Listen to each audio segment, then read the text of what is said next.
ನಮಸ್ಕಾರ. K2 ಕನ್ನಡ ನ್ಯೂಸ್ಗೆ ಸ್ವಾಗತ. ವೀಕ್ಷಿಸಿ ಈ ದಿನದ ಸುದ್ದಿಗಳ ರೌಂಡ್ ಅಪ್.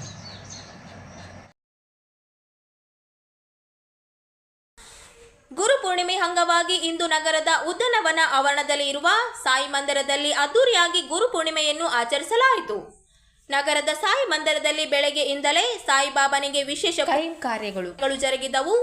ಸಂಸ್ಥಾಪಕ ಧರ್ಮಾಧಿಕಾರಿಗಳಾದ ಕಿರಣ್ ಆದೋನಿ ಅವರ ನೇತೃತ್ವದಲ್ಲಿ ವಿಶೇಷ ಪೂಜೆ ಕಾರ್ಯಕ್ರಮಗಳನ್ನು ನಿರ್ವಹಿಸಿದರು. ಶ್ರೀ ಸಾಯಿಬಾಬಾ ಅವರಿಗೆ ವಿಶೇಷ ಪೂಜೆ ಹಾಗೂ ಮಹಾಮಂಗಳಾರತಿ ಸೇರಿದಂತೆ ವಿವಿಧ ವಿಧಿವಿಧಾನಗಳ ಪೂಜೆ ಕಾರ್ಯಕ್ರಮವನ್ನು ನಡೆಸಲಾಯಿತು. ಬೆಳಗ್ಗೆಯಿಂದಲೇ ಅಪಾರ ಸಂಖ್ಯೆಯಲ್ಲಿ ಭಕ್ತರು ಆಗಮಿಸಿ ಶ್ರೀ ಸಾಯಿಬಾಬಾನ ಆಶೀರ್ವಾದವನ್ನು ಪಡೆದರು. ಗುರುಪೂರ್ಣಿಮೆ ನಿಮಿತ್ತ ಸಾಯಿ ಮಂದಿರಕ್ಕೆ ಆಗಮಿಸಿದ ಭಕ್ತಾದಿಗಳಿಗೆ ಅನ್ನದಾಸೋಹ ವ್ಯವಸ್ಥೆಯನ್ನು ಕಲ್ಪಿಸಲಾಗಿತ್ತು. ಗುರುಪೂರ್ಣಿಮೆ ನಿಮಿತ್ತ ಶ್ರೀ ಸಾಯಿ ಮಂದಿರವನ್ನು ಅತ್ಯಂತ ಆಕರ್ಷವಾಗಿ ಅಲಂಕರಿಸಲಾಗಿತ್ತು. ವಿವಿಧ ಬಗೆಯ ಹೂಗಳಿಂದ ಹಾಗೂ ಲೈಟ್ಗಳಿಂದ ಮಂದಿರವನ್ನು ಅಲಂಕರಿಸಲಾಗಿತ್ತು.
ವೇಸ್ಟ್ ಮಾಡಬೇಡಿ, ಎಲ್ಲರಿಗೂ ಊಟ ಸಿಗುತ್ತೆ, ಲೈನಲ್ಲಿ ಬರಬೇಕು.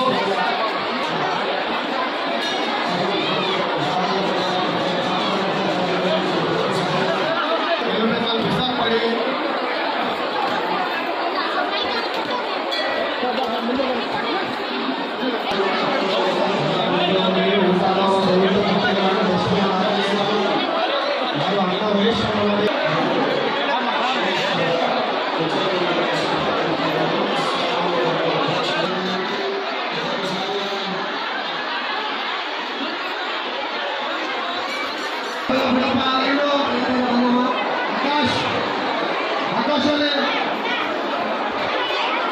ಆಕಾಶ್ ಎಲ್ಲರನ್ನ ಬೇಗ ಬೇಗ ಬಿಡು.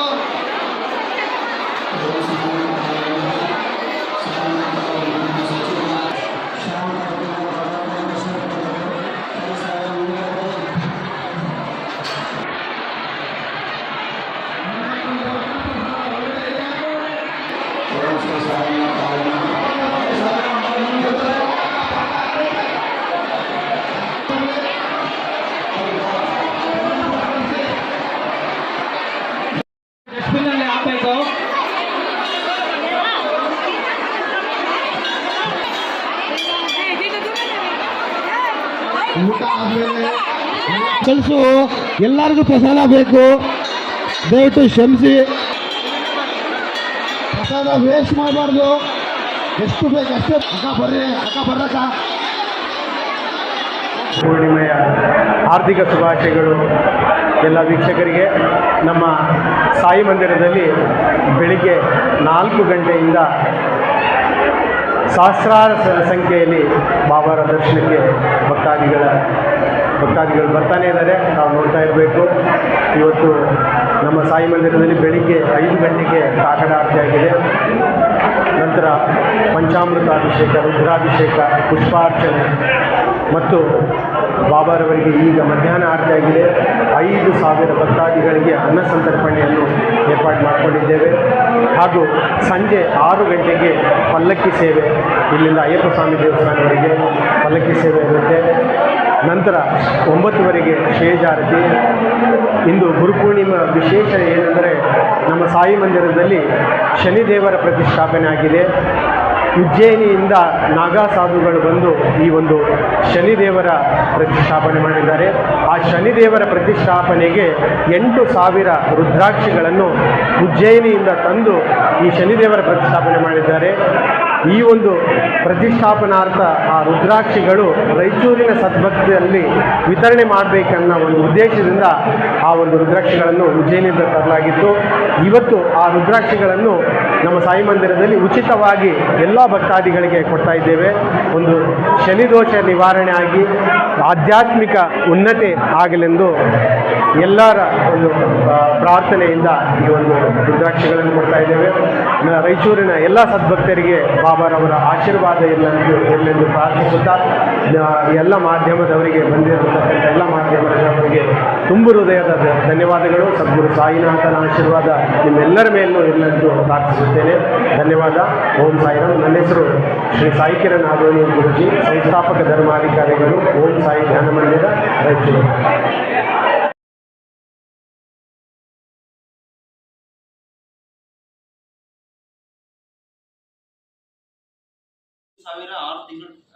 ದೇಶದ ಪ್ರಧಾನಿ ಮಂತ್ರಿಗಳಾದ ನರೇಂದ್ರ ಮೋದಿ ಅವರ ಅಧ್ಯಕ್ಷತೆಯಲ್ಲಿ ನಡೆದ ಕೇಂದ್ರ ಸಚಿವ ಸಂಪುಟ ಸಭೆಯಲ್ಲಿ ದೇಶದ ಎಲ್ಲ ವಲಯಗಳಲ್ಲಿ ಉದ್ಯೋಗ ಸೃಷ್ಟಿ, ಉದ್ಯೋಗ ಅರ್ಹತೆ ಹಾಗೂ ಸಾಮಾಜಿಕ ಭದ್ರತೆಯನ್ನು ವಿಸ್ತರಿಸುವ ನಿಟ್ಟಿನಲ್ಲಿ ಹೊಸ ಉದ್ಯೋಗ ಆಧಾರಿತ ಪ್ರೋತ್ಸಾಹಧನ ಯೋಜನೆಗೆ ಅನುಮೋದನೆ ನೀಡಿದೆ ಎಂದು ರಾಯಚೂರು ವಿಭಾಗೀಯ ಇಪಿಎಫ್ ಪ್ರಾದೇಶಿಕ ಆಯುಕ್ತರಾದ ನೀರಜ್ ಕುಮಾರ್ ಪ್ರಸಾದ್ ಅವರು ಹೇಳಿದರು.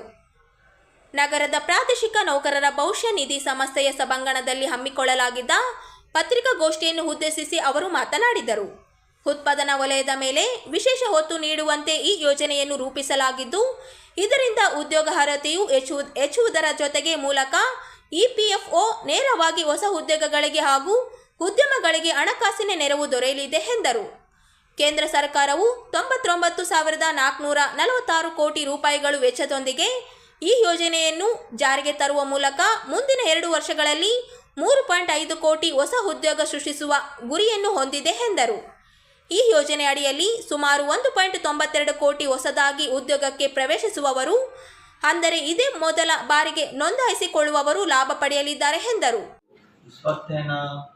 करीबन 4.4 करोड़ के ऊपर हमारे जॉब एम्प्लॉयमेंट की बात चल रही थी और उसके लिए काफ़ी प्रोविजंस किए गए थे और इस बेसिस पे कुछ हमारी वर्किंग हुई स्कीम पे कि हम एम्प्लॉयमेंट जनरेशन कैसे कर सकते हैं and with a target of 3.5 crore employment अभी से दैट मीन्स अगस्त से 27 जुलाई तक ये हमारी टारगेट है गवर्नमेंट ऑफ इंडिया की कि हम 3.5 करोड़ एम्प्लॉयमेंट देंगे, आउट ऑफ विच 1.97 करोड़ जो होंगे वो न्यू एम्प्लॉयमेंट पे फोकस की जाएगी.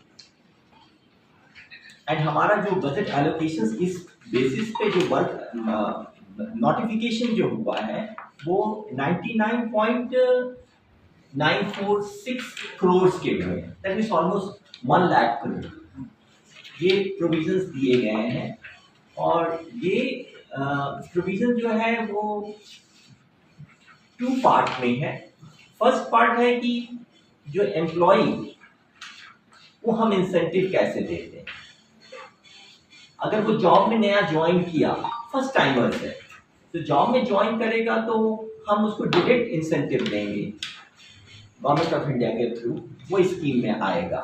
एंड सेकेंड पार्ट है कि जो एम्प्लॉयर है उसे हम सस्टेन्ड एम्प्लॉयमेंट में उसको हम रखने के लिए हमारा क्या स्कीम होगा, so that there is a continued thing कि एक फर्स्ट एम्प्लॉयमेंट है तो फर्स्ट एम्प्लॉय जो है उसकी कॉस्ट होती है, जॉब में आने के लिए भी कॉस्ट होती है, उसको सर्च करना पड़ता है, तो उसके लिए हम लोग ने इंसेंटिव दिया. एंड एम्प्लॉयर को हमने एनकरेज इस बात के लिए किया कि वो एक न्यू कमर्स को जॉब में ले. तो इसी पर्पज से हमारा 2 प्रॉन्ग हो गया कि एक तो हमने एम्प्लॉय को बेनिफिट दिया, ये हम डायरेक्ट बेनिफिट ट्रांसफर्स के थ्रू देते हैं. जब तक एम्प्लॉयमेंट आ जाएगी 6 मंथ्स में हम उनको पेमेंट देंगे. जब वो कंटिन्यू एम्प्लॉयमेंट में आ जाएगा फिर 12 मंथ्स के बाद हम फिर सेकेंड इंस्टॉलमेंट देंगे. That is a maximum of 15,000. Sir condition क्या रहता है सर आपका ये मैं आपको बताऊं इसमें, क्योंकि मैं कंप्लीट करूं तो शायद मैं आपसे ऑलरेडी एक्सपीरियंस है उनके पास जाएंगे।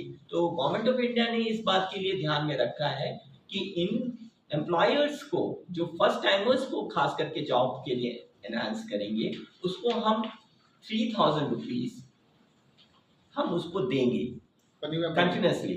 लेकिन इसमें कंडीशंस हैं कि जो 50 एम्प्लॉयज से नीचे वाले जो लोग हैं, जो एम्प्लॉयमेंट रखते हैं, तो एडिशनल उसको 2 पर्सन्स का रखना पड़ेगा, और 50 से बियॉन्ड है तो 5 से एटलीस्ट रखना पड़ेगा, और वो सस्टेन रहेगा। तो उस कंडीशंस में हम उसको देते हैं, और स्लैब है उसके अंदर में कि फर्स्ट 10,000 तक का हम 1,000 देंगे, और फिर हम 20,000 पे 2,000 देंगे, और सब्सिक्वेंटली 1 लाख पे 3,000 देंगे। So this is how we are going to work out. ये पूरी प्लान्स में मैन्युफैक्चरिंग यूनिट को जाते हैं। ಎಲ್ರಿಗೂ ನಮಸ್ಕಾರ. ಉದ್ಯೋಗ ಆಧಾರಿತ ಪ್ರೋತ್ಸಾಹಕ ಯೋಜನೆ ಇದು ಒಂದು ಪ್ರಧಾನಮಂತ್ರಿಗಳ 5 ಯೋಜನೆಗಳ ಪ್ಯಾಕೇಜಿನ ಭಾಗವಾಗಿ 2024-25ರ ಕೇಂದ್ರ ಬಜೆಟ್ನಲ್ಲಿ ಈ ಎಲ್ಲ ಯೋಜನೆಯನ್ನು ಘೋಷಿಸಲಾಯಿತು. ಎಲ್ಲ ಕ್ಷೇತ್ರಗಳಲ್ಲಿ ಉದ್ಯೋಗ ಸೃಷ್ಟಿ, ಉದ್ಯೋಗ ಅರ್ಹತೆ ಮತ್ತು ಸಾಮಾಜಿಕ ಭದ್ರತೆ ಹೆಚ್ಚುವ ಸಲುವಾಗಿ ರೂಪಿಸಿರುವ ಯೋಜನೆ ಇದು. ಈ ಯೋಜನೆಯಲ್ಲಿ 2 ಭಾಗಗಳಿದೆ, ಭಾಗ 1, ಭಾಗ 2. ಭಾಗ 1 ಅಂದರೆ ಎಂಪ್ಲಾಯಿಗೆ ಸೇರಿಪಟ್ಟಿದ್ದು, ಭಾಗ 2 ಅಂದರೆ ಉದ್ಯೋಗದಾತರಿಗೆ ಅಂದರೆ ಎಂಪ್ಲಾಯರ್. ಈ ಒಂದು ಉದ್ಯೋಗ ಆಧಾರಿತ ಪ್ರೋತ್ಸಾಹಕ ಯೋಜನೆ ಮಾಡಿದ್ದ ಉದ್ದೇಶ ಏನಂದ್ರೆ, ನ್ಯೂ ಎಂಪ್ಲಾಯೀಸ್ ಅನ್ನ ಹೈರ್ ಮಾಡಕ್ಕೆ, ಅಂದ್ರೆ ಉದ್ಯೋಗ ಬೆಳೆಸೋಗೋಸ್ಕರ, ಉದ್ಯೋಗ ಸೃಷ್ಟಿ ಮಾಡೋಗೋಸ್ಕರ ಮಾಡಿದ್ದು. ಭಾಗ 1ರಲ್ಲಿ ಬರೋದು ಇನ್ಸೆಂಟಿವ್ಸ್, ಅಂದ್ರೆ ಪ್ರೋತ್ಸಾಹ ಧನ ಕೊಡೋದು ಉದ್ಯೋಗ ಎಂಪ್ಲಾಯಿಗೆ, ಅಂಡ್ ಇನ್ನೊಂದು ಬರೋದು ಉದ್ಯೋಗದಾತರಿಗೆ, ಎಂಪ್ಲಾಯಿಗೂ ಕೂಡ ಈ ಯೋಜನೆ ಅಡಿಯಲ್ಲಿ ಹಣವನ್ನು ಕೊಡಲಾಗುವುದು. ಅದಕ್ಕೋಸ್ಕರ ಉದ್ಯೋಗದಾತರಿಗೆ ಸಮ್ ಕಂಡೀಷನ್ಸ್ ಇದೆ. ಕಂಡೀಷನ್ಸ್ ಏನಂದ್ರೆ, ಅವರು ಮಿನಿಮಮ್ ಎವ್ರಿ ಮಂತ್ 2 ಉದ್ಯೋಗದಾರರಿಗೆ ಹೈರ್ ಮಾಡಲೇಬೇಕು, ಅಂದ್ರೆ ಆಡ್ ಆನ್ ಮಾಡ್ತಾ ಹೋಗ್ಲೇಬೇಕು. ಅವಾಗ ಮಾತ್ರ ಎಂಪ್ಲಾಯರಿಗೆ ಮಾತ್ರ ಇನ್ಸೆಂಟಿವ್ ಸಿಗುತ್ತೆ. ಇಲ್ಲಾಂದ್ರೆ ಈಗ ಸಪೋಸ್ ಇನ್ ಕೇಸ್ ಒಂದು 2 ಮಂತ್ಸ್ ಹೈರ್ ಮಾಡ್ತಾರ, ಆನಂತರ ಮುಂದೆ ಹೈರ್ ಮಾಡಿಲ್ಲ ಅಂತಂದ್ರೆ ಅದು ಇನ್ಸೆಂಟಿವ್ ಎಂಪ್ಲಾಯರಿಗೆ ಸಿಗೋದು ಡಿಸ್ಕಂಟಿನ್ಯೂ ಆಗ್ಬಿಡುತ್ತೆ. ಮತ್ತೆ ಇದನ್ನು ಇನ್ಸೆಂಟಿವ್ ಏನು ಕೊಡ್ತಾರಲ್ಲ ಉದ್ಯೋಗದಾತರಿಗೆ ಕೊಡೋದು, ಡೈರೆಕ್ಟ್ ಅಕೌಂಟ್ ಟ್ರಾನ್ಸ್ಫರ್ ಮಾಡೋದು DBT ಸಿಸ್ಟಮ್ ಇದೆ. DBT ಸಿಸ್ಟಮ್ ಅಂದ್ರೆ ನೇರ ಲಾಭ ವರ್ಗಾವಣೆ. ಆಧಾರ್ ಥ್ರೂ ಏನು KYC ಅಕೌಂಟ್ ಲಿಂಕ್ ಆಗಿರುತ್ತೆ, ಅದಕ್ಕೆ ಡೈರೆಕ್ಟ್ ಗೌರ್ಮೆಂಟ್ ಇಂದ ಅಕೌಂಟಿಗೆ ಜಮಾ ಮಾಡಲಾಗುತ್ತೆ. ಇದರಲ್ಲಿ ಇನ್ನೊಂದು ಹೇಳ್ಬೇಕಂದ್ರೆ, ಯಾವುದೇ ನ್ಯೂ ಎಂಪ್ಲಾಯಿ ಜಾಯಿನ್ ಆಗಿದ್ರೆ ಅವರು ಕಂಡೀಷನ್ಸ್ ಏನಿದೆ ಅಂದ್ರೆ 12 ತಿಂಗಳವರೆಗೂ ಅವರು ಕಂಟಿನ್ಯೂ ಆಗಿ ಸರ್ವಿಸ್ ಮಾಡಲೇಬೇಕು. ಇನ್ ಕೇಸ್ ಅವ್ರು ಮಿಡಲ್ ಅಲ್ಲಿ ಏನಾದರೂ ಬಿಟ್ಟಿದ್ರೆ ಅದು ಈ ಸ್ಕೀಮ್ ಆ ಪರ್ಟಿಕ್ಯುಲರ್ ಎಂಪ್ಲಾಯಿಗೆ ಅನ್ವಯ ಆಗೋದಿಲ್ಲ. ಈವನ್ ಉದ್ಯೋಗದಾತರಿಗೆ ಕೂಡ ಅದು ಅನ್ವಯ ಆಗೋದಿಲ್ಲ. ಇನ್ನೊಂದು ಕಂಡೀಷನ್ಸ್ ಏನಿದೆ ಅಂದ್ರೆ, ಒಂದು ಕಂಪನಿ 50 ಎಂಪ್ಲಾಯಿ ಕೆಳಗಡೆ ಇದ್ರೆ ಅದರಲ್ಲಿ ಮಂತ್ಲಿ ಅವರಿಗೆ ಪ್ರತಿ ತಿಂಗಳು 2 ಎಂಪ್ಲಾಯಿಯನ್ನು ಸೇರಿಸಬೇಕಾಗುತ್ತೆ ಈ ಬೆನಿಫಿಟ್ ಉಪಯೋಗ ಮಾಡ್ಕೋಬೇಕಾದ್ರೆ. ಇನ್ನೊಂದು ಹೇಳ್ಬೇಕು,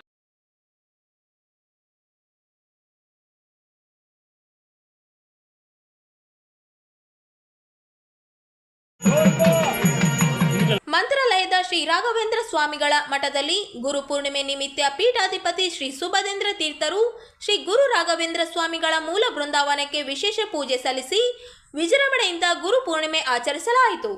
ಮಂತ್ರಾಲಯದ ಶ್ರೀ ರಾಘವೇಂದ್ರ ಸ್ವಾಮಿಗಳ ಮೂಲ ಬೃಂದಾವನಕ್ಕೆ ಬೆಳಗ್ಗೆಯಿಂದಲೇ ವಿವಿಧ ಪೂಜಾ ಕೈಂ ಕಾರ್ಯಗಳನ್ನು ನಡೆಸಿ ವಿಶೇಷ ಪೂಜೆಯನ್ನು ಸಲ್ಲಿಸಲಾಯಿತು. ಗುರು ಪೂರ್ಣಿಮೆ ನಿಮಿತ್ತವಾಗಿ ಶ್ರೀ ರಾಘವೇಂದ್ರ ಸ್ವಾಮಿಗಳ ದರ್ಶನ ಪಡೆಯಲು ನೂರಾರು ಸಂಖ್ಯೆಯಲ್ಲಿ ಭಕ್ತರು ಭಾಗವಹಿಸಿ ಸಾರಥಿ ಸಾಲಿನಲ್ಲಿ ನಿಂತು ಬಳಿಕ ದರ್ಶನ ಪಡೆದುಕೊಂಡರು.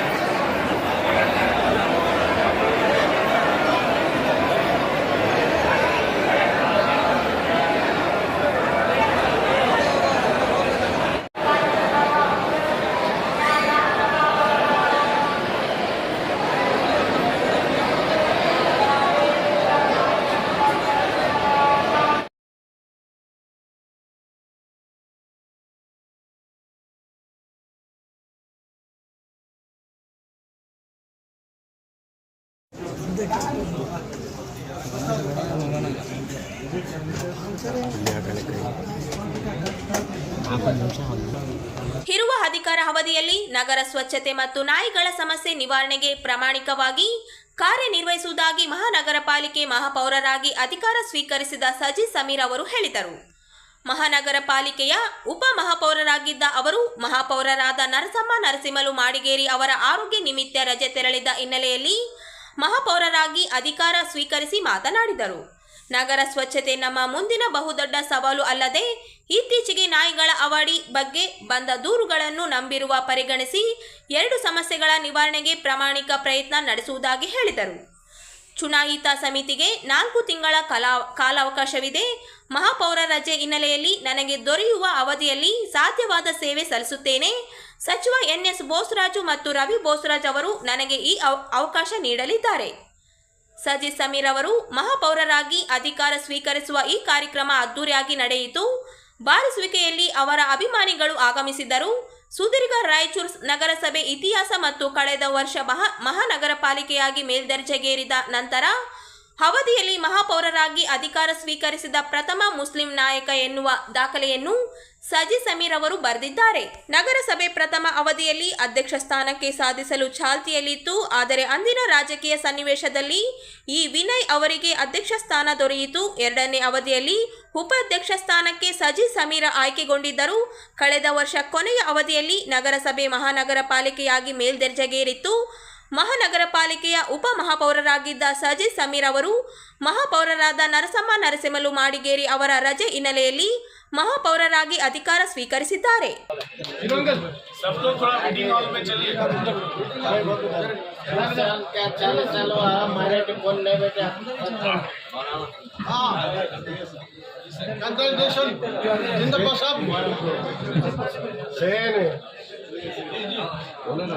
हिंदुस्तान की आज़ादी चली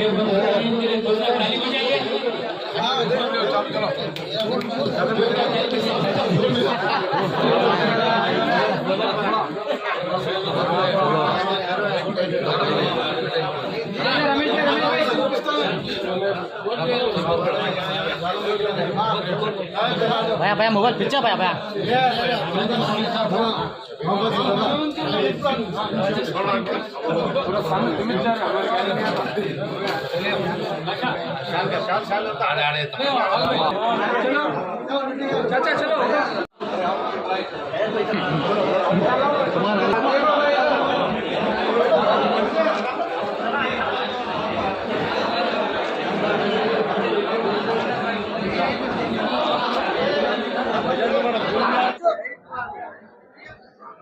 इधर बस इधर एक सेकंड होल्ड इधर सामने देखो इधर पार्टी की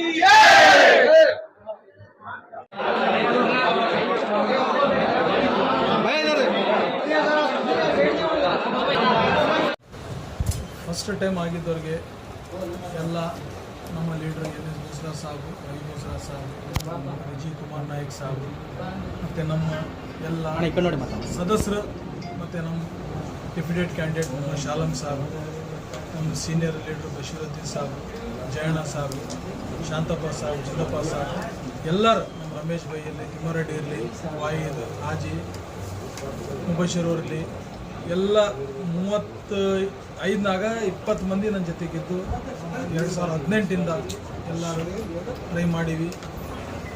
ಆದರೆ ಏನಾಗ್ಯದ ಏನಿಲ್ಲ ಅಂತ ಎಲ್ಲರಿಗೂ ಗೊತ್ತೈತೆ. ಸಂಸ್ಕೃತ ಹೋಗೋದು ಬೇಡ. ಫಸ್ಟ್ ಟೈಮ್ ನಾವು ಆಗಿದ್ದರು.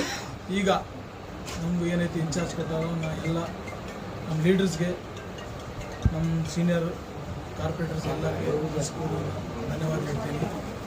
ಈಗ ಯಾವಾಗಿಂದ ಮೇಲ್ಪಟ್ಟಾಗ್ಯದ ಕಾರ್ಪೊರೇಷನ್ ಅವಾಗಿಂದ ಅಭಿವೃದ್ಧಿ ಕಾರ್ಯಕ್ರಮ ನಡ್ತಾ ಇದೆ. ಈಗ ಆಲ್ರೆಡಿ ಮಳೆಕಾಲ ಬಂದ ಸಲುವಾಗಿ ಅದೆಲ್ಲ ರಾಜಕಾಲುವೆದು ಎಲ್ಲ ನೀವು ನೋಡ್ತೀರಾ, ಎಲ್ಲ ನಡೆಕತ್ತಿದೆ. ಈಗ ನಮಗಿರೋ ತೊಂದರೆ ಒಂದೇ, ಎಲ್ಲ ನಮ್ಮ ದಿನ ಫೋನ್ ಮಾಡಿ ನಾಯಿಗಳು ಬಂದು ಹೇಳ್ತಾರೆ. ಅದನ್ನು ಮೊನ್ನೆ ಎಲ್ಲ ಕಮಿಷನರ್ ಜೊತೆಗೆ ನಾವೆಲ್ಲರೂ ಹೋಗಿ ಮಾತಾಡೀವಿ. ಎಲ್ಲ ಆಗ್ಯದ ಫೈನಲ್. ಇನ್ನು 2-3 ದಿನ ಒಳಗೆ ಅದನ್ನು ಟೆಂಡರ್ ಮುಖಾಂತರ ಅದು ಕೆಲಸ ಚಾಲು ಆಗ್ಬೋದು. ಅದು ಬಿಟ್ಟರೆ ಸ್ವಚ್ಛತೆ ಇದೆ ಮೇನ್. ಅದೇ ಮೇನ್ ರಾಯಚೂರಿಗೆ ಇಂಪಾರ್ಟೆಂಟ್ ಇದು ಸ್ವಚ್ಛತೆ. ಅದ್ರ ಬಗ್ಗೆ ನಾವು ಕಾಳಚಿದ್ದೀವಿ, ಎಲ್ಲ ಇದ್ದೀವಿ. ನಾವು ನಮ್ಮನ್ನು ತಗೊಂಡು ಎಷ್ಟು ಮಟ್ಟಿಗೆ ಆಗ್ತದೆ ರಾಯಚೂರು ಸ್ವಚ್ಛತೆ ಮಾಡೋಕ್ಕೆ ಟ್ರೈ ಮಾಡಿ. ಸರ್ ಈಗ ಏಕಾಏಕಿ ಅಧ್ಯಕ್ಷ ಅವ್ರ ಆರೋಗ್ಯ ಸ್ವಲ್ಪ ಚಲೋ ಇಲ್ಲ ಅಂತ ಅವರು ಸಾರಿಸ್ಬೇಕು. ಎಷ್ಟು ಅದೇನಿಲ್ಲ, ಆರೋಗ್ಯ ನಮ್ಮ ಕೈಯಾಗಿಲ್ಲ, ಯಾರ ಕೈಯಾಗಿಲ್ಲ. ಆರೋಗ್ಯ ಇಲ್ಲ ಅಂತ ಕೊಟ್ಟಾರ, ಆಗ್ಬೋದು 1 ತಿಂಗಳು ಆಗ್ಬೋದು, 2 ತಿಂಗಳು ಆಗ್ಬೋದು, 15 ದಿನ ಆಗ್ಬೋದು. ಅದು ನಮ್ಮ ಕೈಯಾಗಿಲ್ಲ, ದೇವ್ರ ಕೈಯಾಗಿದೆ. ಯಾರು ಏನಂತಾರ ಅದು ನಮಗೆ ಸಂಬಂಧ ಇಲ್ಲ. ಇಲ್ಲ ಇರೋದು ಅವಶ್ಯಕತೆ ಏನೈತಂದರೆ ಆರೋಗ್ಯ ಮೇಲೆ ಲೀವ್ ಆಗ್ತಾರೆ. ಈಗ ನಾಳೆ ನನಗೆ ಆರೋಗ್ಯ ಇದ್ದಾಗಿರ್ಬೋದು, ಯಾರ್ದಾನೆ ಇದಿಲ್ಲ, ಆಮೇಲೆ ಇದಾಗ್ಯಾರ ಲೀವ್ ಕೊಟ್ಟಾರ. ಅದು ಇನ್ಚಾರ್ಜ್ ಉಪಾಧ್ಯಕ್ಷ ಯಾರಿದ್ದು ಅವ್ರಿಗೆ ಕೊಡ್ತಾರೆ. ಅದು ಸಿಸ್ಟಮ್ ಪ್ರಕಾರ ಏನು ನಾಮ್ಸ್ ಇದೆ ಕಾರ್ಪೊರೇಷನ್, ಆ ಪ್ರಕಾರ ಚಾರ್ಜ್ ಕೊಟ್ಟಾರ. ನಾನು ಇಷ್ಟು ದಿನ ಇರ್ತೀನಿ, ಎಲ್ಲರ ಸಹಕಾರ ತಗೊಂಡು ರಾಯಚೂರು ಸ್ವಚ್ಛತೆ ಬಗ್ಗೆ ಆಗಲಿ ಏನೇ ಆಗಲಿ ಎಲ್ಲ ಇದು ಮಾಡೋಕ್ಕೆ.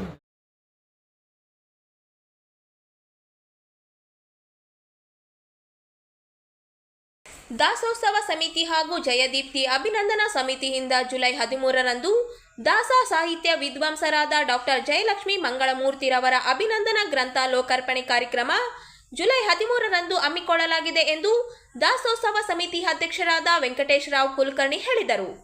ಅವರಿಂದು ಸುದ್ದಿಗೋಷ್ಠಿಯಲ್ಲಿ ಮಾತನಾಡಿ, ಜುಲೈ 13ರಂದು ಬೆಳಗ್ಗೆ 10ಕ್ಕೆ ಪಂಡಿತ್ ಸಿದ್ದರಾಮ ಜಂಬಲ್ದಿನಿ ರಂಗಮಂದಿರದಲ್ಲಿ ನಡೆಯುವ ಕಾರ್ಯಕ್ರಮ ಉದ್ಘಾಟನೆಯನ್ನು ಸಣ್ಣ ನೀರಾವರಿ ಹಾಗೂ ವಿಜ್ಞಾನ ಮತ್ತು ತಂತ್ರಜ್ಞಾನ ಸಚಿವ ಎನ್.ಎಸ್. ಬೋಸರಾಜ್ ನೆರವೇರಿಸಲಿದ್ದು, ಗ್ರಂಥ ಲೋಕಾರ್ಪಣೆಯನ್ನು ಅಂತಾರಾಷ್ಟ್ರೀಯ ದಾಸ ಸಾಹಿತ್ಯ ವಿದ್ವಾಂಸರಾದ ಡಾಕ್ಟರ್ ಅರಳು ಮಲ್ಲಿಗೆ ಪಾರ್ಥ ಸಾರಥಿ ಮಾಡಲಿದ್ದಾರೆ ಎಂದರು.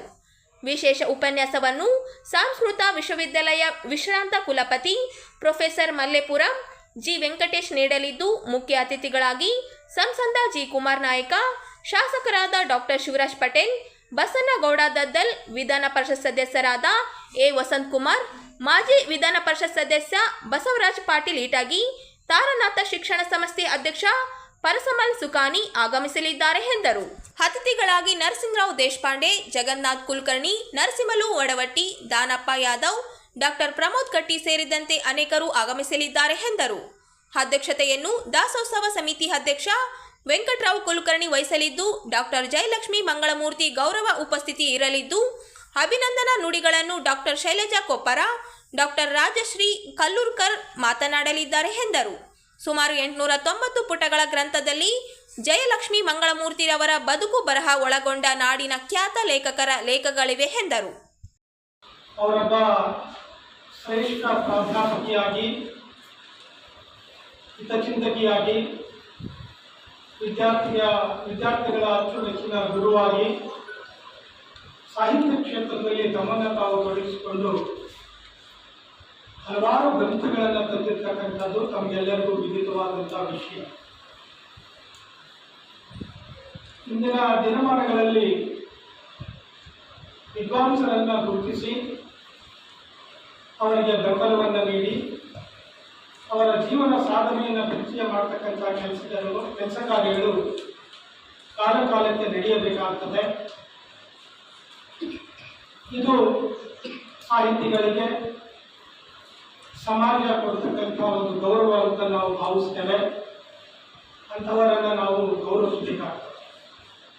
ಆ ಹಿನ್ನೆಲೆಯಲ್ಲಿ ನಮ್ಮ ರಾಯಚೂರು ಭಾಗದ ಮತ್ತು ವಿಶೇಷವಾಗಿ ಕನ್ನಡ ನಾಡಿನ ಮತ್ತು ದಾಸ ಸಾಹಿತ್ಯವನ್ನು ಕನ್ನಡ ನಾಡನ್ನು ಹೊರತುಪಡಿಸಿ ರಾಷ್ಟ್ರ ಮತ್ತು ಅಂತಾರಾಷ್ಟ್ರೀಯ ಮಟ್ಟದಲ್ಲಿ ಹೆಸರು ಮಾಡಿರ್ತಕ್ಕಂಥ ಡಾಕ್ಟರ್ ಜಯಲಕ್ಷ್ಮಿ ಮಂಗಳಮೂರ್ತಿಯವರ ಅಭಿನಂದನಾ ಗ್ರಂಥವನ್ನು ನಾವೀಗ ಹೊರತರ್ತಾ ಇದ್ದೇವೆ. ಈ ಗ್ರಂಥ ಸರಿಸುಮಾರು 890 ಪುಟಗಳ ಗಾತ್ರವನ್ನು ಹೊಂದಿದೆ. ಕನ್ನಡ ನಾಡಿನ ಹೆಸರಾಂತ ಲೇಖಕರು, ವಿದ್ವಾಂಸರು, ಹಿತಚಿಂತಕರು ಇದರಲ್ಲಿ ಲೇಖನಗಳನ್ನು ಬರೆದಿದ್ದಾರೆ. ಒಂದು ಭಾಗದಲ್ಲಿ ಅವರ ಜೀವನ ಸಾಧನೆಯನ್ನು ಕುರಿತಂತೆ ಭಾಗ ಇದೆ. ಎರಡನೇ ಭಾಗದಲ್ಲಿ ದಾಸ ಸಾಹಿತ್ಯದ ಶ್ರೇಷ್ಠತೆಯನ್ನು ಕುರಿತಂತೆ ನಾಡಿನ ಹೆಸರಾಂತ ಲೇಖಕರು ಬರೆದಿರ್ತಕ್ಕಂಥ ಮೌಲ್ಯಯುತ ಲೇಖನಗಳನ್ನು ಅದರಲ್ಲಿ ಅಳವಡಿಸಿದ್ದೇವೆ. ಇನ್ನು ಮೂರನೇ ಭಾಗದಲ್ಲಿ ಅವರೇ ಬರೆದಿರ್ತಕ್ಕಂಥ ಅವರ ಕೃತಿಗಳನ್ನು ಕುರಿತಂತಹ ವಿಮರ್ಶಾ ಲೇಖನಗಳನ್ನು ಅದರಲ್ಲಿ ಹಾಕಲಾಗಿದೆ. ಮತ್ತು ನಾಲ್ಕನೆಯ ಭಾಗದಲ್ಲಿ ಈ ಭಾಗದಲ್ಲಿ ದಾಸ ಸಾಹಿತ್ಯವನ್ನು ಕುರಿತಂತೆ ಹೆಸರು ಮಾಡಿರುವಂತಹ ಮತ್ತು ಇತ್ತೀಚಿನ ದಿನಮಾನಗಳಲ್ಲಿ ಆಗಿ ಹೋಗಿರ್ತಕ್ಕಂಥ ಶ್ರೇಷ್ಠ ವ್ಯಕ್ತಿಗಳ ಪರಿಚಯವನ್ನು ಮಾಡಿಕೊಡ್ತಕ್ಕಂಥ ಒಂದು ಕೆಲಸವನ್ನು ಈ ಗ್ರಂಥದಲ್ಲಿ ಮಾಡಲಾಗಿದೆ.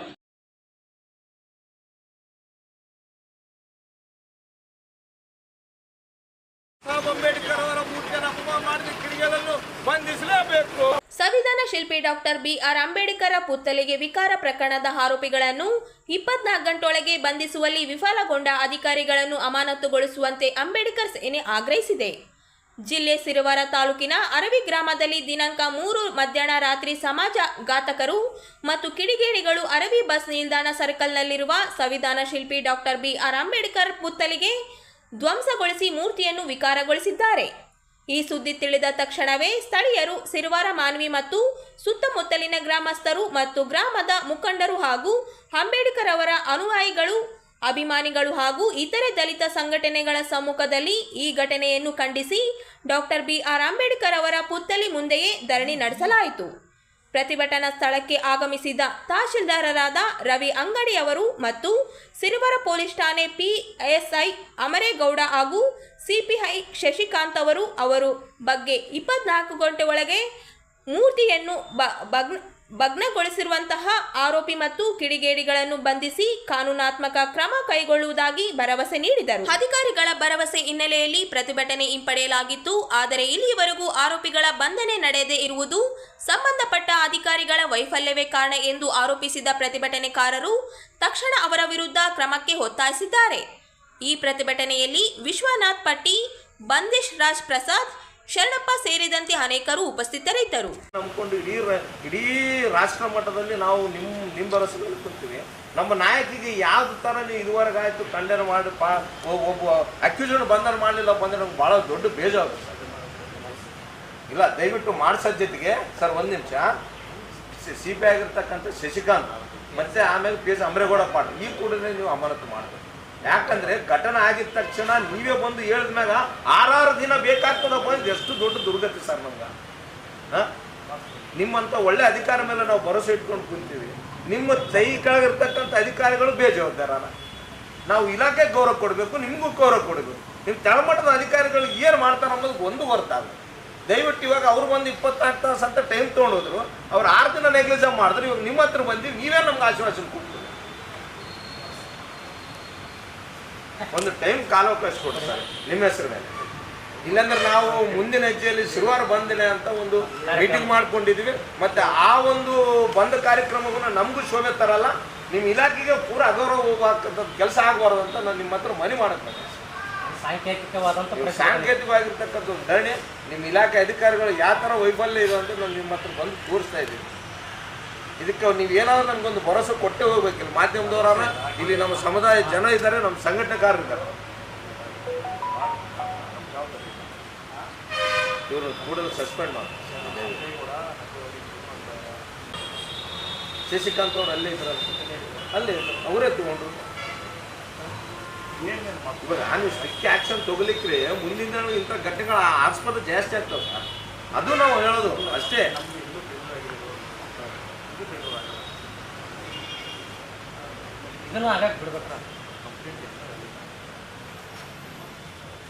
ದಯವಿಟ್ಟು ಒಂದು 2-3 ದಿನದೊಳಗೆ ನೀವು ಒಂದು ನಮಗೆ ಕೊಟ್ಟಿರ್ತಕ್ಕಂಥ ಭರವಸೆಯನ್ನು ಈಡೇರಿಸಿದೆ.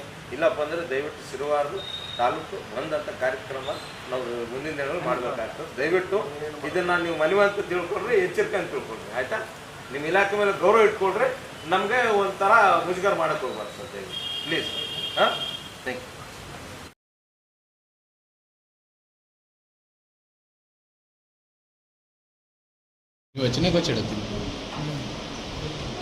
ಜನಪರ ಯುವ ಕವಿ ಪ್ರಶಾಂತ ದಾನಪ್ಪ ನೀಲಗಲ್ ಅವರ ಚೊಚ್ಚಲ ಕೃತಿ ಅಂಬೇಡ್ಕರ್ ಯಾರು ಅಂಬೇಡ್ಕರ್ ಹೋರಾಟದ ಹಾಡುಗಳ ಕೃತಿ ಜನಾರ್ಪಣೆ ಕಾರ್ಯಕ್ರಮ ಜುಲೈ 13ರಂದು ಸಿಂಧನೂರಿನ ಟೌನ್ ಹಾಲ್ನ ಪ್ರೊಫೆಸರ್ ಬಿ ಕೃಷ್ಣಪ್ಪ ಸಭಾಂಗಣದ ಆರ್ ಹುಚ್ಚಾರೆಡ್ಡಿ ವೇದಿಕೆಯಲ್ಲಿ ನಡೆಯಲಿದೆ ಎಂದು ದಲಿತ ಪರ ಹೋರಾಟಗಾರ ಅಂಬಣ್ಣ ಅರೋಲಿಕರ್ ಹೇಳಿದರು. ನಗರದ ಪತ್ರಿಕಾ ಭವನದಲ್ಲಿ ಸುದ್ದಿಗೋಷ್ಠಿ ಉದ್ದೇಶಿಸಿ ಮಾತನಾಡಿ, ಬೀದರ್ ಸಾಲು ಪ್ರಕಾಶನ ಮಸ್ಕಿ ಹಾಗೂ ಕ್ರಾಂತಿಕಾರಿ ಸಾಂಸ್ಕೃತಿಕ ವೇದಿಕೆ ಸಂಯುಕ್ತಾಶ್ರಯದಲ್ಲಿ ಕನ್ನಡ ಮತ್ತು ಸಾಂಸ್ಕೃತಿಕ ಇಲಾಖೆಯ ಕರ್ನಾಟಕ ಜನಪದ ಅಕಾಡೆಮಿಯು ಅಧ್ಯಕ್ಷರಾದ ಗೊಲ್ಲಹಳ್ಳಿ ಶಿವಪ್ರಸಾದ ಕೃತಿ ಜನಾರ್ಪಣೆ ಮಾಡಲಿದ್ದಾರೆ. ಹಿರಿಯ ಹೋರಾಟಗಾರ ಎಚ್.ಎನ್. ಬಡಿಗೇರ ಅಧ್ಯಕ್ಷತೆ ವಹಿಸಲಿದ್ದು, ಕೃತಿ ಕುರಿತು TUCI ಕೇಂದ್ರ ಸಮಿತಿ ಪ್ರಧಾನ ಕಾರ್ಯದರ್ಶಿ ಆರ್. ಮಾನಸಯ್ಯ ಕೃತಿ ಕುರಿತು ಮಾತನಾಡಲಿದ್ದು, ಕೃತಿಯನ್ನು ಪ್ರಗತಿಪರ ಚಿಂತಕ ಹಾಗೂ ಉಪನ್ಯಾಸಕ ನಾರಾಯಣ ಬೆಳಗುರ್ಕಿ ಪರಿಚಯಿಸಲಿದ್ದಾರೆ. RCF ಕಲಾ ತಂಡದ ಎಂ. ಗಂಗಾಧರ್ ಪ್ರಾಸ್ತಾವಿಕ ಮಾತು ಹಾಗೂ ಅಂಬೇಡ್ಕರ್ ಕ್ರಾಂತಿ ಗೀತೆ ಪ್ರಸ್ತುತಪಡಿಸಲಿದ್ದಾರೆ. ಕೃತಿಕಾರ ಪ್ರಶಾಂತ ದಾನಪ್ಪ ಸೇರಿದಂತೆ ವಿವಿಧ ಗಣ್ಯರು ಕಾರ್ಯಕ್ರಮದಲ್ಲಿ ಪಾಲ್ಗೊಳ್ಳಲಿದ್ದಾರೆ ಎಂದು ಹೇಳಿದರು. ರಾಯಚೂರು ಜಿಲ್ಲೆ ಯಾವುದೇ ರೀತಿಯ ಹೋರಾಟ, ಪಕ್ಷದ ಹೋರಾಟ ಇರ್ಬೋದು, ಪಕ್ಷದ ವಿರುದ್ಧದ ಹೋರಾಟ ಇರ್ಬೋದು, ಅದರಲ್ಲಿ ನಿರ್ಣಾಯಕವಾಗಿರ್ತಕ್ಕಂಥ ಒಂದು ಸಾಮಾಜಿಕ ನೆಲೆಗಟ್ಟನ್ನು ಹೊಂದಿರತಕ್ಕಂಥ ವಿಶೇಷ ಗುಣಗಳನ್ನು ನಾವು ನೋಡ್ತಾ ಇದ್ದೀವಿ. ಪತ್ರಿಕೋದ್ಯಮ ಸೇರಿದಂತೆ ರಾಜಕಾರಣಿಗಳನ್ನು ನೈತಿಕೀಕರಿಸತಕ್ಕಂಥ ಅಥವಾ ಅವರ ಮನವೊಲಿಸ್ತಕ್ಕಂಥ ಗಮನ ಸೆಳೀತಕ್ಕಂಥ ಅಥವಾ ಜನಪರವಾಗಿರ್ತಕ್ಕಂಥ ಕಾಳಜಿಯನ್ನು ಮೈಗೂಡಿಸಲಿಕ್ಕೆ ನಮ್ಮದೇ ಆಗಿರ್ತಕ್ಕಂಥ ಸಲಹೆಗಳನ್ನು ನೀಡ್ತಕ್ಕಂಥ ಇದೆಲ್ಲ ನಿಜಕ್ಕೂ ನೂರಾರು ಹೋರಾಟಗಾರರಿಗೆ, ನೂರಾರು ಕವಿಗಳಿಗೆ, ನೂರಾರು ಜನಪದ ಚಿಂತಕರಿಗೆ ಆಶ್ರಯ ನೀಡಿದಂತ ನನಗನ್ನಿಸ್ತಾ ಇದೆ. ಯಾಕಂದ್ರೆ ಹೋರಾಟ ಅಂದ್ರೇನೆ ಅದು ಕೇವಲ ಧಿಕ್ಕಾರ ಕೂಗಲಲ್ಲ, ಸಾಹಿತ್ಯಿಕವಾಗಿ, ಸಾಮಾಜಿಕವಾಗಿ, ಸಾಂಸ್ಕೃತಿಕವಾಗಿ ಜನರನ್ನ ಬಡಿದೆಬ್ಬಿಸ್ತಕ್ಕಂಥ ಸರ್ಕಾರವನ್ನ ನಮ್ಮ ಸಮಸ್ಯೆಗಳಿಗೆ ಹೋಗೊಡ್ತಕ್ಕಂಥ ನೆಲೆಯನ್ನ ಭದ್ರಗೊಳಿಸಿಕೊಳ್ಳೋದ್ರಲ್ಲಿ ರಾಯಚೂರು ಜಿಲ್ಲೆ ಬಹಳಷ್ಟು ಒಂದು ಕಳೆದ 45 ವರ್ಷಗಳಿಂದ ಅತ್ಯಂತ ಐತಿಹಾಸಿಕ ಪಾತ್ರ ನಿರ್ವಹಿಸಿದೆ ಅನ್ನೋದು ತಮ್ಮೆಲ್ಲರಿಗೂ ಗೊತ್ತಿದೆ. ಈ ನೆಲೆಯಲ್ಲಿ ಅದು ದಲಿತ ಚಳವಳಿ ಇರಲಿ, ಎಡಪಂಥಿ ಚಳವಳಿ ಇರಲಿ ಅಥವಾ ಕಾರ್ಮಿಕ ವರ್ಗದ ಚಳವಳಿ ಇರಲಿ, ಆ ಎಲ್ಲ ಚಳವಳಿಗೆ ಅಡಿಪಾಯ ಸಾಂಸ್ಕೃತಿಕವಾಗಿರ್ತಕ್ಕಂಥ ಬಂಡಾಯದ ಸಾಹಿತ್ಯ ಅಂತ ಮತ್ತೊಂದ್ಸಲ ಹೇಳಬೇಕಾಗ್ತದೆ. ಯಾಕಂದ್ರೆ ಯಾವುದೇ ಚಳವಳಿ ಸಾಂಸ್ಕೃತಿಕವಾಗಿರ್ತಕ್ಕಂಥ ಹಿನ್ನೆಲೆ ಇರಲಾರ್ದರೆ ಸಕ್ಸಸ್ ಆಗಿರ್ತಕ್ಕಂಥ ಒಂದು ಅಪರೂಪದ ಘಟನೆಗಳನ್ನು ನಾವು ವಿಶ್ಲೇಷಣೆ ಮಾಡ್ತಾರೆ. ಯಾವುದೇ ಚಳವಳಿ, ಅದಕ್ಕೆ ಒಬ್ಬ ಆಂಧ್ರದ ಮಹಾನ್ ಕ್ರಾಂತಿಕಾರಿ ಕವಿ ಹೇಳ್ತಾರೆ, ಆರು ನಮಗೆ ಆಕ್ಸಿಜನ್ ಹೋರಾಟವೇ ತೆರಬಣ್ಣರಾದಂಥ ದಿಗಂಬರ ಕವಿ. ಅವ್ರು ಬರೆದಿರ್ತಕ್ಕಂಥ ಹಾಡುಗಳು ಸರ್ಕಾರ ಮತ್ತು ಪೊಲೀಸರನ್ನ ನಿದ್ದೆಗೆಡಿಸ್ತದೆ. ಒಬ್ಬ ಸಾಮಾನ್ಯ ಹಲವಾರು ಹಾಡುಗಳು ಬರೆದಿದ್ದಾರೆ, ಆದರೆ ಒಂದು ಕಡೆ ಸಂಗ್ರಹ ಮಾಡಿ ಜನರಿಗೆ ಬಿತ್ತರಿಸ್ತಕ್ಕಂಥ ಒಂದು ಜನರಿಗೆ ದಿನನಿತ್ಯ ಕೈಗೆಟ್ಟಿರ್ತಕ್ಕಂಥ ಒಂದು ಹಿನ್ನೆಲೆಯಲ್ಲಿ ಒಂದು ಬೀದಿ ಸಾಲು ಅನ್ನೋ ಪ್ರಕಾಶನ ಮತ್ತು ಕ್ರಾಂತಿಕಾರಿ ಸಾಂಸ್ಕೃತಿಕ ವೇದಿಕೆಯ ಸಹಯೋಗದಲ್ಲಿ ನಾಳೆ ಅಂದರೆ 13ಕ್ಕೆ ಸಿಂಧನೂರಲ್ಲಿ ಟೌನ್ ಹಾಲ್ನಲ್ಲಿ ಬಿ ಕೃಷ್ಣಪ್ಪ ಸಭಾಂಗಣ ಮತ್ತು ಹುಚ್ಚರೆಡ್ಡಿ ವೇದಿಕೆ, ಹುಚ್ಚರೆಡ್ಡಿ ತಮಗೆಲ್ಲರಿಗೆ ತಿರುಗಿತು, ಹುಚ್ಚರೆಡ್ಡಿ ಅಲ್ಲಿಗೆ ಹೊಡೆದ್ರೆ ಇಡೀ ವ್ಯವಸ್ಥೆಗೆ ದಂಡು ಉಳಿದು ಅಂತ ಒಂದು ಅಲಿಗೆಯನ್ನು ಅದು ಜನಪದ ಶೈಲಿ, ಸಾಂಸ್ಕೃತಿಕ ಹಿನ್ನೆಲೆ, ಅವರ ವೇದಿಕೆಯಲ್ಲಿ ಪ್ರಥಮ ಬಾರಿಗೆ ಕಾರ್ಯಕ್ರಮ ಮಾಡ್ತಾ ಇದ್ದೀವಿ. ಪ್ರಶಾಂತ್ ಬಗ್ಗೆ ಒಂದು 2 ಸೆಕೆಂಡ್ಗೆ ತಮಗೆಲ್ಲರಿಗೆ ಇನ್ವಿಟೇಷನ್ ಕೊಟ್ಟಿರೋದ್ರಿಂದ ನಾನು ಹೆಚ್ಚಿಗೆ ಅಂತಕ್ಕಂಥ ಅಗತ್ಯ ಇಲ್ಲ. ಯಾಕಂದ್ರೆ ತಾವೆಲ್ಲರೂ ಹೋರಾಟಗಾರರು ನಾನು ಭಾವಿಸ್ತೀನಿ. ಯೂನಿವರ್ಸಿಟಿಯಲ್ಲಿ ಓದ ಕಾಲಕ್ಕೆ ಅವರಿಗೆ ಇಡೀ ವಿದ್ಯಾರ್ಥಿಗಳು ಇವತ್ತು ಬರ್ತ್ಡೇ ಇದೆ, ಸ್ವಾತಂತ್ರ್ಯ ಇದೆ, ಇಡೀ ದೇಶದ ಬರ್ತ್ಡೇ ಇದು, ಅದಕ್ಕೋಸ್ಕರ ಈ ಸ್ವತಂತ್ರ ದಿನಾಚರಣೆಯನ್ನ ನಾವೆಲ್ಲ ಸಂಭ್ರಮದಿಂದ ಆಚರಿಸೋಣ ಅಂತೀವಿ. ಕಾರ್ಯಕ್ರಮ ಶಿವಮೊಗ್ಗ ಮತ್ತು ಬೇರೆ ಬೇರೆ ಯೂನಿವರ್ಸಿಟಿಗಳಲ್ಲಿ ಬರುವ ಕಾರ್ಯಕ್ರಮ, ಮಂಗಳೂರು ಯೂನಿವರ್ಸಿಟಿ ಬಟ್ ತಂದೆ ಆಗಿರ್ತಕ್ಕಂಥ ಒಂದು ಆಟ ಸಿಕ್ಕಿಲ್ಲಪ್ಪ ನಮಗಿನ್ನೂ ನಿಜವಾದ ಸ್ವಾತಂತ್ರ್ಯ, ಬಣ್ಣ ಬಣ್ಣದಾಗ ಭಾರತದ ಬಾವುಟ, ಅಧಿಕಾರ ಹಸ್ತಾಂತರದ ಮಧ್ಯರಾತ್ರಿ ಸ್ವಾತಂತ್ರ್ಯ, ಸಿಕ್ಕಿಲ್ಲಪ್ಪ ನಮಗಿನ್ನೂ 47ರ ಸ್ವಾತಂತ್ರ್ಯ. ಅವ್ರು ಬರೆದಿರ್ತಕ್ಕಂಥ ಪ್ರತಿಯೊಂದು ಹಾಡನ್ನ ಒಂದು ನುಡಿಯನ್ನು ನೋಡಿದ್ರೆ ಇಡೀ ಭಾರತದ ಒಟ್ಟಾರೆ ಅಧಿಕಾರ ಹಸ್ತಾಂತರದ ಮತ್ತೆ ಬಡಬಗ್ಗರ ಸ್ಲಮ್ಗಳ, ಗರ್ಭಗಾರ್ತಕ್ಕಂಥ ಸ್ಲಮ್ಗಳ ಇಡೀ ವ್ಯವಸ್ಥೆಯನ್ನ ಸಾಧನಪಡಿಸ್ತಕ್ಕಂಥ. ನಾನು ಹೇಳ್ತಾ ಇದ್ದೀನಿ, ದಾನಪ್ಪನ ಮಗಾಯಿಯ ಸಾಹಿತ್ಯ ಬಂದಿದ್ದು ದಲಿತ ಚಳವಳಿಯನ್ನು ಹತ್ತಿರದಿಂದ ನೋಡಿದ್ರಿಂದ ಅವರ ತಾಯಿ ಅಂಗನವಾಡಿ ಶಿಕ್ಷಕಿಯಾಗಿ, ಅವರಪ್ಪ ಕ್ರಾಂತಿಕಾರಿ ಕಲಾವಿದರಾಗಿ ಇದುವರೆಗೂ ಪ್ರಾಮಾಣಿಕವಾಗಿ ಸರಳ ಜೀವನವನ್ನು ನಡೆಸ್ತಕ್ಕಂಥ ಈ ಎಲ್ಲ ಹಿನ್ನೆಲೆಗಳು ಪೋಸ್ಟಿ ಪ್ರಶಾಂತನ ಬಡಿದೆಬ್ಬಿಸಿದರು.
ಬರಲ್ಲ.